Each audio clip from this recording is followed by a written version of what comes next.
Hello, hello. Welcome to the Awful and Awesome Entertainment Wrap. This is Abhinandan and Sekhri. And I'm Nainika. So, Nainika, we have a long thing, a list of stuff that we had to watch. Yes. And if Rajyasree is watching, I'll have you know. Nainika, before we started rolling, she says, have you watched anything? Really? I'm sorry for bad faith assumption here. Plus, the precociousness of children these days is such. And she's come with We're going notes. to talk about children, right, in the article that comes up. So Yes, in fact, yeah, but I'm glad it was recommended. I think I have a few things to say about that. So what all is on the list today, Nainika? yes, so today we're talking about RRR, which I also managed to finish finally, and you watched for the first time now, right? As in it released. This is the second time you watched it? No, I mean I watched half of it some other time, and then I finished it now. Oh, okay. No, I watched it now. Okay, Yeah. I watched Spiderhead. We watched Spiderhead. Yes, I watched it also. We watched Under the Banner of Heaven. No, I didn't watch Under the Banner of Heaven. Okay. A series. Yes, So many it's a things, series. but the rule is 2 long form. We put 3 long form. Well, I also watched Under the Banner of Heaven. Okay, So, you can tell us about that. Beyonce released her new single after a long hiatus. So, But we're no talking video, about- just audio. No video, it's just the single. And an article that appeared in The Cut called Cancelled at 17. Which has made news like, Yes, It's it has. become It's been talked about quite a bit. yeah, pop culture thing. And one more thing that I didn't put on the list, but I'd like to start off with this. Right. Which is Shah Rukh. It's a Hindustan Times piece written by Abhimanyu Mathur. The title is Shah Rukh Khan is Bollywood's last superstar and social media saturated with stars will ensure that. I think it's a very compelling and interesting argument that's been put out, or a thesis, which it says that basically the days of superstars are over. Absolutely. And there was, Dilip Kumar, Rajesh Khan, Amitabh Bachchan and Shah Rukh Khan. No one else will dominate the way they did. Yeah. And the reason is social media. But the writer says the exception is the South, where the superstars are still superstars and of that level. Like when RRR apparently was launched at Ramoji Film City, there was 100,000 people landed up. So it's an interesting thesis, but the rest, it doesn't make its point why. So I just thought it's an interesting thought which deserves an article, but this is not that article. Okay. Fair. What do you think? Because you will be a generation that didn't see any superstars, and that is so unfortunate. That is unfortunate. I think I was talking to a friend about it some time ago that because the cyclic nature of internet, the cycles have shortened so much, you can't really have any monopoly on fame. So you can be popular off of the internet, you can be popular off of one particular social media website, or you can be popular off of movies. So which is why fame is very easy for everybody to attain, which is why there's not a sense of there's nothing that differentiates it anymore. I don't consider it a bad thing or a good thing. I just feel like it's something about the culture. It's just one of those times that we're living in. But yes, it is true that, fame is so short-lived now that you can't really have like enduring superstardom for any length of time. So I think one of the ways to kind of explain this is that attention is a finite commodity. Absolutely. Okay, it's a finite resource. Let's call it a resource or a commodity, whatever it is. And earlier, that attention of whatever the 1.4 billion people in the country or 7 or 8 billion people in the world was to be shared by these 1,000 or 500 or 100 people. Yep. Now that finite resource or commodity is shared by influencers big and small, from 20,000 followers to 20 million. Right. And therefore, that finite resource is not going to be directed towards that one person. Absolutely. So therefore, no more superstars. Is that? Yeah, that is. But do you think it's somehow wrong that we can't have enduring stardom anymore? Do you think it's symbolic of the fact that our attention spans are reducing and it's bad for us? Do you think it's bad for the culture overall to not have one particular hero to look up to? I just think it's a realization for those celebrities out there who thought attention was love, because as we know, love need not be divided. It gets multiplied. So you need not just have this much love that you have to share between 2 people. If there are 2 people, the love becomes this much. But attention is not love, which now has finally, we have proved that the superstar adulation is not love, because love need not be divided. Attention is divided. And that's what I have to say about the that. popular cultural place that Shah Rukh Khan occupies, I think a significant amount of it is about love. It's not just the attention that he But has math is on my gravitated. side. If it was about love, it would be multiplied, not divided. If it is But divided, Shah it's Rukh not is, love. I mean, he's been getting the dividends all these years, You so I can't don't challenge feel like, math. Sorry, wait, where was the math? I just said. That's based on a hypothesis I'm not very convinced by. So, But Nainika, let's start off with RRR, yes. which we both have watched. You want to go over it first? No, I want to hear your opinions first. Okay. So RRR is a film that stars one of them I know is NTR's son, right? Mm-hmm. Unless I've got that also wrong. It's directed by Rajmoli. Yes. N.T. Ramarao Jr., he's named after his father, and Ram Charan. It also has Ajay Devgan, Alia Bhatt, and many other people. So let me consult my notes because, as you know, I'm very diligent. And I see you also got notes. So I have. plus Yes. 10 for you. Yes.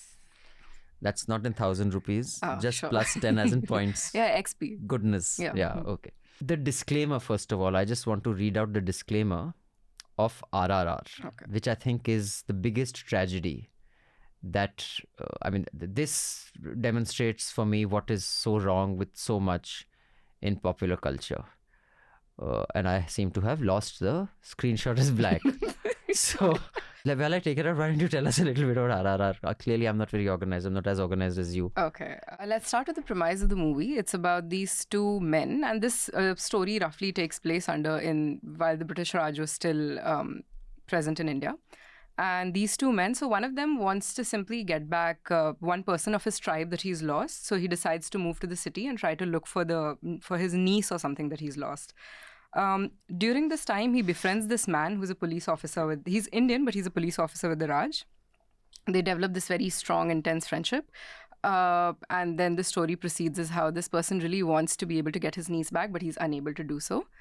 And it's a very cinematically fueled, very energetic, very audacious as a movie. I don't want to give too much of the plot away, or should I? Because I presume everybody's seen it at this point. But no, I will not say it.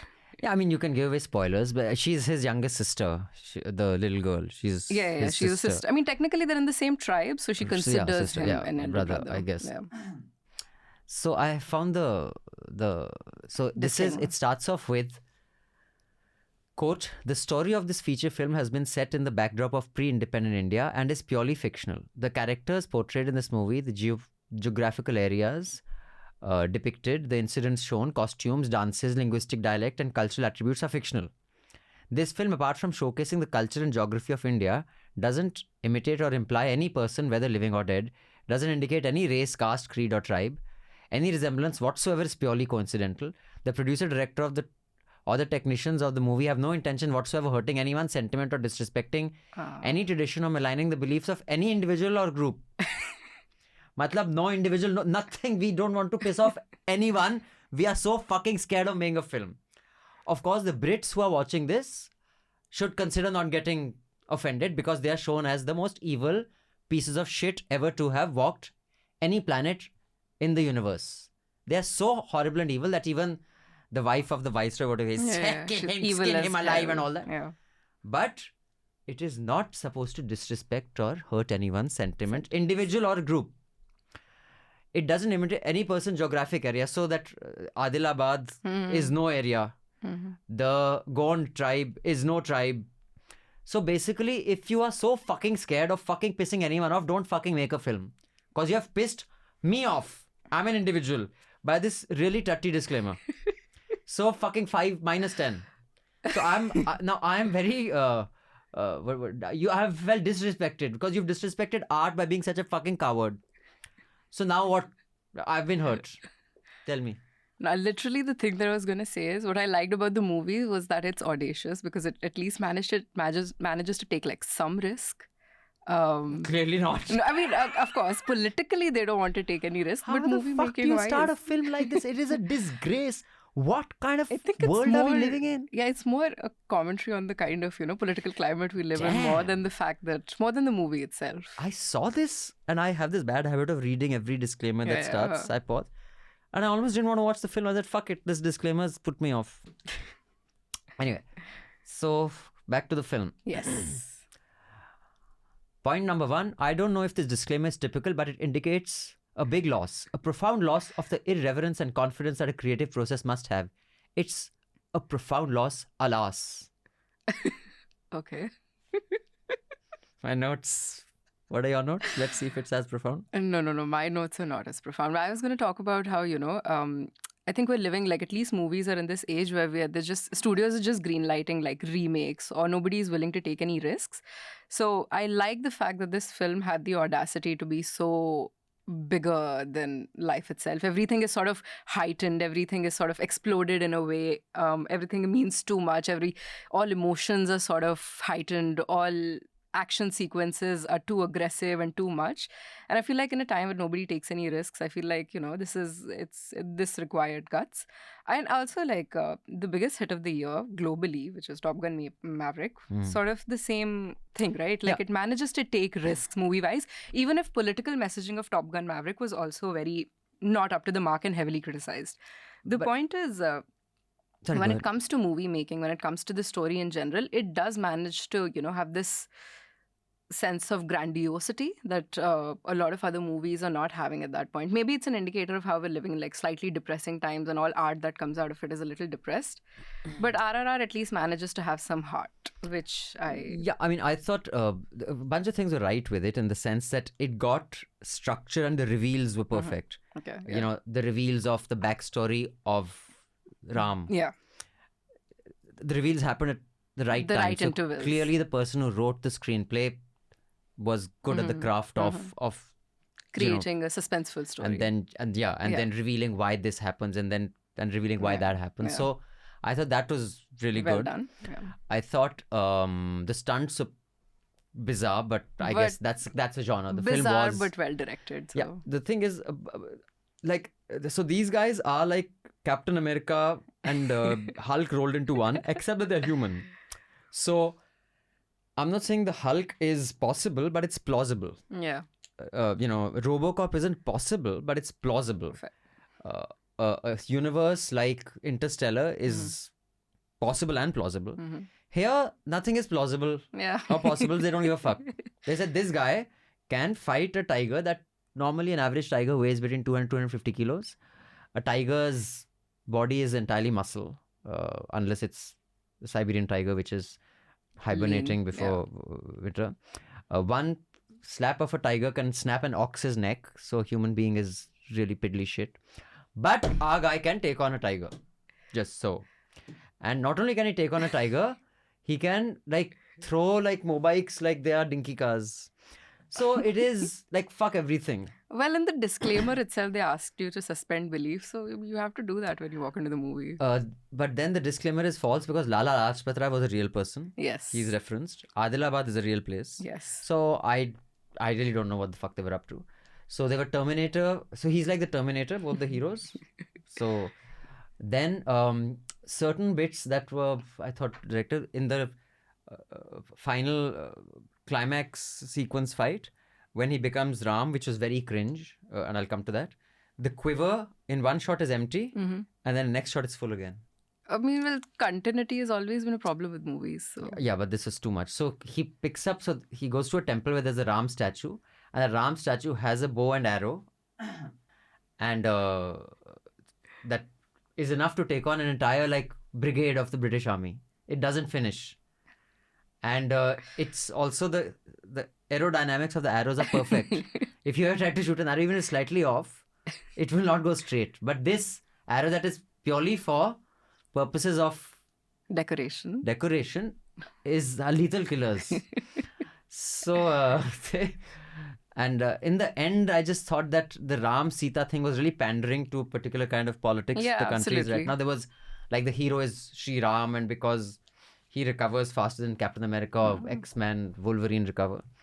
It was too cringe.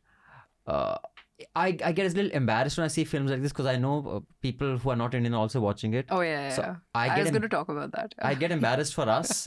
I'm like, this is just Rajamouli. All of us are know. not like this. So I mean, just the cringe element. So I think Rajamouli is the Yash, the Karan Johar of the South. I mean, there's such major cringe in his films, and especially this one. But it was made to be a hit, and he does that well. So that's that. Well, yeah, it was clearly manufactured to hit a certain sweet spot, and it did so. But yeah, I was going to talk about like the movie did well in the Indian market, and then when it went to streaming platforms, it found a significant amount of Western audience. I see this because I've come across so many tweets from people who are just like, "Oh, I managed to catch RRR, and you will not believe it, and you need to have your eyes on Indian cinema." Wow. Which what they really liked about the movie was, again, that how audacious it is, the all the action sequences, and also another thing that the Western audience pointed out was the homoeroticism of the friendship Oh between yeah, the two they're men. so. They're great dancers, by the way. They are great dancers. Both of them are yes. great. They have great persona. They have great They're star performer. manufactured to be the men that everybody wants to aspire to be. They're strong without any. They're strong and they're never going to die, essentially. They have this spirit that is you can never extinguish. So they're and they'll both do major superstars, huh? Yeah, they're both major superstars, and they're also both presented as protagonists that you aspire to be, like an idea of like a Superman or something. And yeah, so they were like, everybody at the Western audience was talking about the homoeroticism of the friendship between these two, which I felt was okay. I mean, I get it. Yeah, but I just think that this film, just the treatment of everything from the relationships to, the aesthetic is so 70s and 80s. It is. I'm like I mean, he's not exactly old. Rajamouli must be in his 30s or 40s or whatever. 40s, I presume. So, Yeah. I mean, for him to make a film like that in 2022, he's not embarrassed. So, I mean, that was the point, right? When the Western, like all these white people on Twitter are talking about how much they love the movie, they're talking about how they love the dance sequences and all of that, which is very, I mean, you can almost feel it, that sense of like, oh, we're enjoying it because it's reminiscent of like the old Indian Bollywood that we used to laugh at some point. But now it's... I just think it's quaint. It's like we used to enjoy the dubbed the low budget kung fu films when we were young. Yeah, They were just so bad that they were good. Exactly. So there's this concept of like ironically enjoying something, where I ironically watched it or ironically liked it, which is essentially like something is so bad it's good, or I like something even if it is not a representation of my tastes or Like my general patronizing. mode of critique. Like, yeah, patronizing in a way. How quaint! Oh my God, how I don't know. So would you like anything? Are you the kind of person who likes things ironically? What is your take on liking things ironically? No, I have to like it. Otherwise, I'm not interested. Fair, yeah. So now you tell us about Spiderhead and Yes. why was it recommended? Was it your idea, Jude's? Be honest. Jude's. Because it released. You're blaming so- it on Jude because he's not here. No, I wouldn't do that. Okay, so I he can take- recommended this shit to our Yes. like shit fest. Well, yeah. You liked it. No, I didn't. Okay. So he suggested this. And do you know why? Because it released recently. So that's And the it only went reason. direct to streaming. So it was just something to talk about. And it's also like it was directed on a very huge budget. So it was made on it's a very expensive film. Are you serious? No, it's really expensive apparently. And then there was no, promotion of it, and it went direct to streaming and everything, which people found a little odd. I'm But not yeah, it surprised. No one will sit on cinema to watch this. By the way, it's got an amazing cast. It But does. just one thing, I think we need to keep Jude away from Rajyasree. Why? So he recommended this because it's just been released. That was the reason. So he Yes. wasted fucking 2 hours, 4 man hours, woman man hours. Sorry. Person hours. Wait. You watch it like at like 1x? I don't know. I may have sped up, but I can't do that. What your generation does. Okay. Watch something at 5x or listen to it at 3x.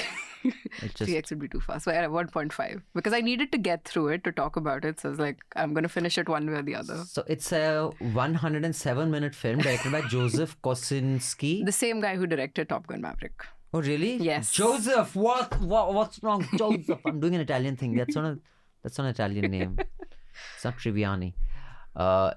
It's based on Escape from Spiderhead. I'm assuming that's a book. Yes. No. It's a short story. It was by George Saunders and it appeared in the New Yorker. Short story. It should have been a fucking half-an-hour film. Yeah, that's the thing. And it has 2 extremely good-looking men. The guy who's in Top Gun. What's his name? Miles Teller. Miles Teller. And it has Thor. Chris Hemsworth, yes. Who is very beautiful, actually. Yeah, they're both very good looking. You don't like the other guy, it seems. Miles Teller, no. Not a huge fan. I think they're both really good looking men. I liked Miles Teller back when, I think this is around 2013. I was just about to finish school, and he was in this movie called The Spectacular Now, which was based on a book, and it was a young adult novel of sorts, and he plays the character of this. Young adult means had all those things. What is all those things? You didn't hear that podcast where we discussed all those things. No, I did not. I did not know about all those So things. basically, there's we reviewed this docu-series, mini-series about Nityanand. Okay. Yeah. So one of the channel's editors that had aired Nityanand's CD doing all those things with a woman, saying that Indians are okay, but a godman doing all those things is not okay. So ever since, all those things is Of course. adult things. Okay. No. He was an alcoholic. He wasn't doing adult things. That was his whole deal in the book. So yeah, I like that one. I thought that he was very good in that. And then ever since then, he's tried to like achieve more mainstream success, more mainstream Right. fame, which is good for him. But yeah, he was in this movie, which I found very difficult and very laborious to have to get through. But I did get through it because I'm very dedicated. All right. So Spiderhead is basically the genre is the psychological sci-fi dystopian world where they're trying to do stuff like Severance. Yeah, biotechnology stuff where essentially they figured out, chemicals, hormones essentially that can affect your, And that can human make you think a experiments. How do you specific do, way. and this is actually my favorite genre, I've Oh, realized. me too. So it's, that the platform where food is put on, that film is the same space. Severance is the same space. Have you read the short story Flowers for Algernon? No. Oh, you'd love it. Okay. So this is my favorite genre, but this was a shit film. Exactly, same. I love this genre, but an absolutely disappointing, dismal film. And it's a shame because so much money was sunk into it. It's very good looking as a movie. Like, I think all the money was sunk in the set design and the beautiful locations. It was shot somewhere in Australia, I think, which is a beautiful place. But yeah, absolutely detestable movie to have to. The reveals have to be quicker. For 30 minutes, nothing happens. We get to know that there are these bunch of people who are convicts, who are being experimented on with consent for the greater good of some biotech company. That's all we know for 30 minutes. And it doesn't move forward. So we're like, it gets boring. We're like, fucking get to the program. It's not all tight. Yeah. Everyone is very hot. Yes, everybody was very beautiful in this movie. I think that's where the money went, hiring as many beautiful people as Rajyasree possible. love it because she's shallow. No, She'll just see pretty I'm and also shallow. Oh, you're also shallow. Oh my God. All shallow people. So I'm the only one providing any depth to this otherwise shallow show. Clearly. So they're riding on this genre without adding anything interesting. Yeah, I mean, it borrowed a little bit from but the emotional reveal. So, like with movies, or like especially like all sci-fi movies, there's this heightened point where the humanity of the subject clashes with whatever inhumane experiment that they're going through, and they realize that what's happening to me is not nice, or I'm being put through something that is very exploitative. And but here, like, it left me feeling nothing. Like that point where he's injecting one of the patients with this hormone that makes them very agitated. It makes them very anxious and depressed. So he's, somebody in front of him is being injected with it. And obviously it causes him some pain because he doesn't want the subject to be injected with it.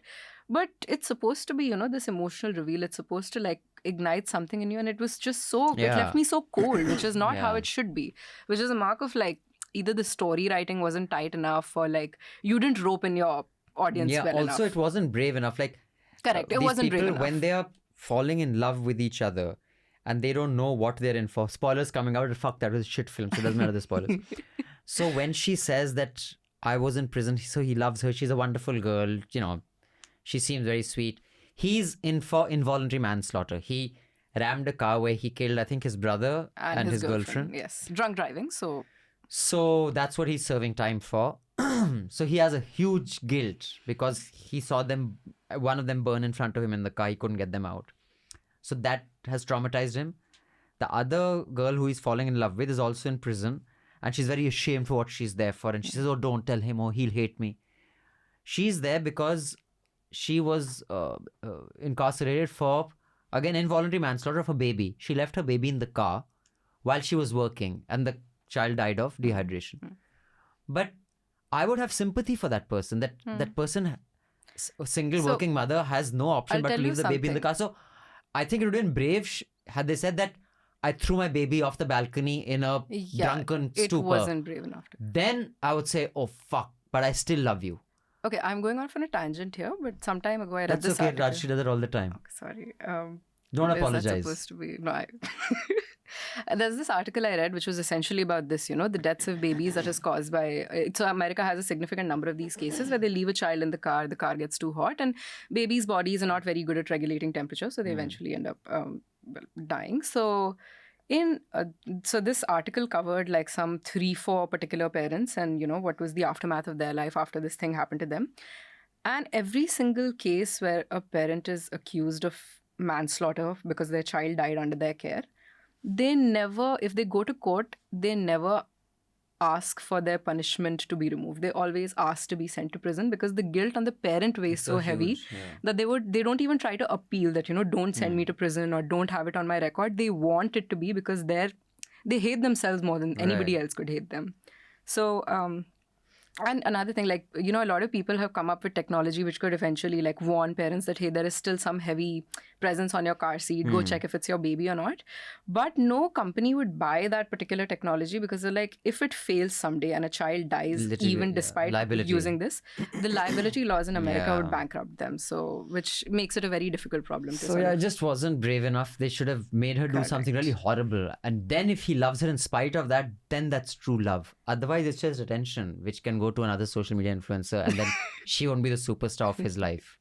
You see, because your lover should be the superstar of your life. You're my Shah Rukh Khan. You're my Tom Cruise. You're my Deepika Padukone. It shouldn't be you're my, Miss Malini Twitter influencer. That's not love. That's a lot of people have parasocial relationship with people they follow. What's parasocial? When you are socializing in no, parasocial is like, I know you through, say, your social media account. I don't know you in person, but in my mind, I have this relationship with you where you're my friend because you reveal so much of your life to me. I see. But okay, one more thing, something I realized. So I do think there is future for like, this biomodification stuff. Do you think it's going to come in the future for us? In cinema? No, real life. Oh, in real life. Yeah, of course. I mean, if you can imagine it, 20, it'll be done. 30 years from now, I feel like this would be a genuine problem socially. Like, how everybody's worried about artificial general intelligence or like computers are going to get too smart. I feel like the thing that everybody needs to worry about after AGI is this, people biomodifying themselves. Moods and all. In fact, right at the end, that voiceover, which tries very hard to be profound, but ends up being so lame. Yep. So in the end, it works. There's this voiceover that, but can you really... So the whole pursuit of this biotech companies to find an injectable, enzyme or hormone or whatever it is, it's to influence your behavior, that will make you obey. And that they're doing through, finding enzymes that make you happy, that make you horny, that make you fall in love, etc., etc. And then in the end, there's a voiceover, but the one thing that we need is something that can forgive ourselves, where we can remove the... Some tutty type voiceover, trying to sound profound, not fucking doing it. I'm like, shut up. So before we finish the video aspect of this, I have a very important announcement. This is regarding our subscriber meetup and Awful and Awesome going behind the paywall. So the subscriber meetup is next to next week, if I'm not wrong. Yes, 10th. So Rajyasree is going to be there, Nainika is going to be there, I'm going to be there. Abbas is in Bombay, so he won't be there. But Abbas, he'll be there in spirit. He'll be there in spirit, correct. So first about the subscriber meetup. Live recording, Awful and Awesome, 6 p.m. Sunday, July 10.